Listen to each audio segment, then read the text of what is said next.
The cave we fear to enter contains the treasure we seek. And the biggest risk for going into that darkness is that we don't come out again. But taking risks is our job. We're firefighters, we're law enforcement, we're military. Warriors are those of us willing to sacrifice ourselves for our communities, pursuing a sense of purpose and honor. But it is those of us who thought we faced the worst of the battles who finally come home only to face an even darker battle.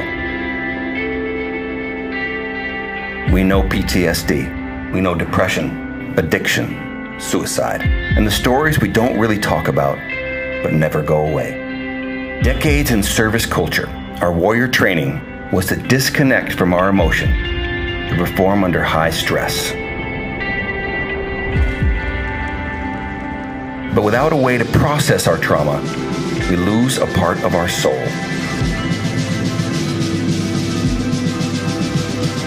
Disconnected from the pack, our people and our purpose, we have become lone wolves. And lone wolves don't howl to celebrate their freedom. They howl in distress because they're dying. Warriors need warriors.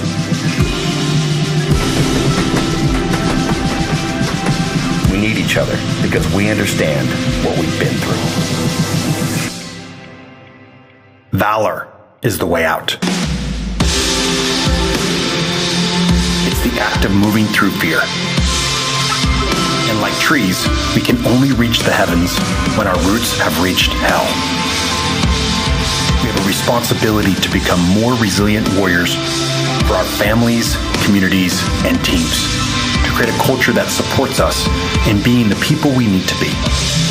It's time to support our warriors, both individually and culturally. The Valor framework and tools are a combination of cutting-edge science powered by ancient wisdom. So reclaim your purpose, heal your relationships, and forge your warrior resiliency.